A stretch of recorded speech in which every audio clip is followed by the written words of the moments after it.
கிளியே கிளியே அப்படின்னு ஒரு சாங் பூர்ணிமா மேடம் பாடினது கிட்டத்தட்ட 42 வருஷம் கழிச்சு இன்னும் பேசப்படுது. அது காரணம் என்ன நினைக்கிங்க? உங்கள் படங்கள் ஒரு 42 வருஷம் கழிச்சு உங்கள் படங்களும் உங்கள் பாட்டும் அம்மா படம் மாதிரி அப்பா படம் மாதிரி பேசப்படுமா? அந்த பழைய பாட்டு அன்னைக்கு பேசப்படுறதுக்கு என்ன காரணம் நினைக்கிங்க? சார் ஃபஸ்ட்டு லான்ச் ஆகி 17 வருஷத்துக்கு அப்புறம் இன்னமும் என்னோடய பாட்டு டாக்ஸி வந்து இருக்குது. அதுக்கே நான் வந்து ஒரு பெரிய பிளெஸ்ஸிங்காக எடுத்துக்கிறேன். ரேமான் சாருக்கு அதுக்கு ஒரு பெரிய தேங்க்ஸ். அதுக்கப்புறம் நம்மளோட பாட்டு இதெல்லாம் வந்து பேசப்படுமா இல்லைன்னு தெரில. 40 வருஷத்துக்கு அப்புறம் நம்ம இன்னும் இண்டஸ்ட்ரியில் வந்து ஒரு நல்ல நடிகர்னு ஒரு பேர் எடுத்தாலே ரொம்ப பெரிய விஷயமா நான் எதிர்பார்க்குறேன் நான். ஸோ அந்த பிளெஸ்ஸிங் எனக்கு கிடைச்சாலே நான் போதும்னு பார்க்குறேன். நான் முன்னாடியே சொன்ன மாதிரி வெற்றி அப்படிங்கிறது நிறைய பெர்ஸ்பெக்டிவில் தீர்மானிக்கப்படுது.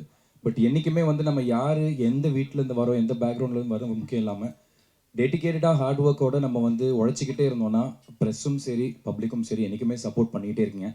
ஐ திங்க் அதனால தான் நான் சொன்னேன், இந்த சாந்தனு பாக்யராஜ் அண்ட் சாந்தனு ஆரம்பிச்சும் போது சாந்தனு பாக்யராஜாக ஆரம்பித்தேன். பட் இன்னைக்கு வரைக்கும் நான் ஓடிட்டுருக்கேன்னா அது வந்து சாந்தனுங்கிற ஒரு தனிப்பட்ட நபரை தான் வந்து எல்லாருமே பார்த்து சப்போர்ட் பண்ணியிருக்கீங்க. ஸோ அது வந்து இன்னும் நீடிக்கணும். நீங்கள் சொன்ன மாதிரி அது ஒரு பிளெஸிங்காகவே எடுத்துக்கிறேன். நீங்கள் சும்மா சொன்னீங்களா இல்லை ஆத்மாத்மா சொன்னீங்களான்னு தெரியல. 40 வருஷத்துக்கு அப்புறம் எனக்கு அது என்னோட பேர் இன்னும் நின்று எல்லாரும் என்னை பற்றி பேசினாங்கன்னா அது ஒரு பெரிய பிளெஸிங் தான் சார்.